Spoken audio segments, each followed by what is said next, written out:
Hello friends, ഇന്ന് ഞാൻ ഉണ്ടാക്കുന്നത് കടലയ്ക്ക് വേണ്ടിയിട്ടുള്ള മസാലയാണ് കേട്ടോ. നമ്മുടെ ചന മസാല. നമ്മൾ ഹോട്ടലിലൊക്കെ പോയി കഴിക്കുമ്പോൾ കിട്ടുന്ന കടലക്കറി ഉണ്ടല്ലോ, വെളുത്ത കടലയായാലോ കറുത്ത കടലയായാലോ കിട്ടുന്ന കടലക്കറിക്ക് വേണ്ടിയിട്ടുള്ള മസാലപ്പൊടിയാണ് ഉണ്ടാക്കുന്നത്. അത് നമുക്ക് വീട്ടിൽ തന്നെ ഉണ്ടാക്കി വയ്ക്കാം. അപ്പോൾ നമുക്ക് നാളേരെ അരയ്ക്കോ വറുത്തരയ്ക്കോ ഒന്നും വേണ്ട. അപ്പോൾ പെട്ടെന്ന് തന്നെ വീഡിയോയിലേക്ക് പോവാം. ഞാൻ ചന മസാല ഉണ്ടാക്കാൻ വേണ്ടിയിട്ട് പാൻ അടുപ്പത്ത് വെച്ചിട്ടുണ്ട്, പക്ഷേ കത്തിച്ചിട്ടില്ല. അതിന് മുമ്പ് തന്നെ അതിൽ എല്ലാ ഐറ്റംസും ഇടാം. 3 സെർവിങ് സ്പൂൺ മല്ലിയാണ് ഇട്ട് കൊടുത്തത്. പിന്നെ ഒരു അതേ സ്പൂണിൽ തന്നെ 1 സ്പൂൺ ജീരകം, ഒരു 6-7 കരയാമ്പൂവ്, ഒരു 2 വലിയ ഇലാച്ചി, ഏലക്കായയില്ലേ വലിയ ഏലക്കായ, പിന്നെ 2 പട്ട, പിന്നെ ഇട്ട് കൊടുക്കുന്നത് 1 സ്പൂൺ പെരിഞ്ജീരകമാണ്, പിന്നെ ഒരു 1/2 സ്പൂൺ അയമോദകം, പിന്നെ 1 സ്പൂൺ കുരുമുളക്, 4 ഏലക്കായ, ചെറിയ ഏലക്കായ, പിന്നെ ഒരു 10ഓളം നമ്മുടെ കാശ്മീരി മുളക് ഇട്ട് കൊടുത്തിട്ടുണ്ട് കേട്ടോ. പിന്നെ ഒരു 3 നമ്മുടെ വറ്റൽമുളക് ഇട്ട് കൊടുത്തു. അത് എരിവനുസരിച്ച് നിങ്ങൾക്ക് കുറയ്ക്കുകയൊക്കെ ചെയ്യാം. 2 നമ്മുടെ എന്താ പറയുക ബേ ലീഫ് ഇട്ട് കൊടുത്തു. 1 സ്പൂൺ കസൂരി മേത്തി ഇട്ട് കൊടുത്തു. എന്നിട്ട് നമ്മൾ തീ വളരെ ലോല് വെച്ചിട്ട്, ഒട്ടും കൂട്ടി വയ്ക്കരുത്, നല്ല ലോല് വെച്ചിട്ട് പതുക്കെ അതൊന്ന് വറുത്തെടുക്കണം. വറുക്കാന്ന് പറഞ്ഞു കഴിഞ്ഞാൽ ഒന്ന് ചൂടാക്കി എടുക്കേ വേണ്ടൂ. അപ്പോൾ നമ്മുടെ ജീരകമൊക്കെ ഒന്ന് പൊട്ടാൻ തുടങ്ങില്ലേ, അപ്പോൾ ഓഫ് ചെയ്യാം കേട്ടോ.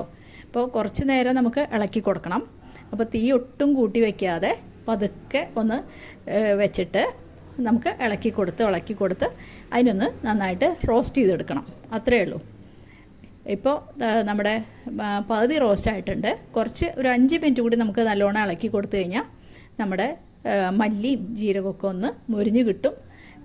മുളകും ഞാൻ ഞെട്ട് പൊട്ടിക്കാതെ ഇട്ടേക്കുന്നത് എന്താ വെച്ചാൽ അതൊന്ന് റോസ്റ്റായി കഴിഞ്ഞാൽ നമുക്ക് പെട്ടെന്ന് അതിൻ്റെ ഞെട്ട് പൊട്ടിച്ചെടുക്കാമല്ലോ, അതിന് വേണ്ടിയിട്ടാണ്. അപ്പോൾ ഒരുവിധം റോസ്റ്റ് ആയിട്ടുണ്ട്. ഇനി ഞാൻ സ്റ്റൗ ഓഫ് ചെയ്ത് ഇത് തണുക്കാൻ വെക്കട്ടെ കേട്ടോ. തണുത്തതിന് ശേഷം പൊടിക്കാം.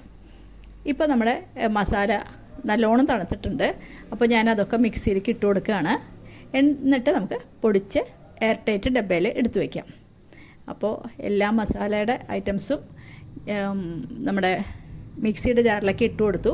ആ മുളകൊക്കെ ഒന്ന് പൊട്ടിച്ചിടുകയാണേ, അപ്പോൾ നന്നായിട്ട് പൊടിഞ്ഞ് കിട്ടുമല്ലോ, അതിന് വേണ്ടിയിട്ട്. അപ്പോൾ മിക്സിയിൽ നന്നായിട്ടൊന്ന് പൊടിച്ചെടുത്തു.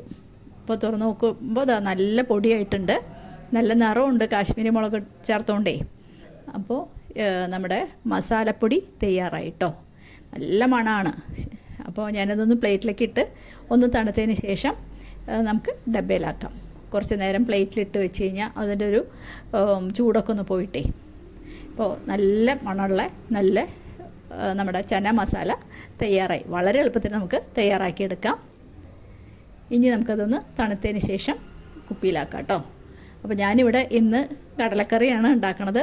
അപ്പോൾ അതിന് ഫ്രഷായിട്ട് നല്ലൊരു ടേബിൾ സ്പൂണോളം മസാല ഇട്ട് കൊടുത്തു. അപ്പോൾ എൻ്റെ കടലക്കറി ഏകദേശം തയ്യാറായി. നല്ല മണമുള്ള കടലക്കറിയാണ്. അപ്പോൾ എല്ലാവരും ചെയ്ത് നോക്കിയിട്ട് അഭിപ്രായമൊക്കെ പറയണം കേട്ടോ.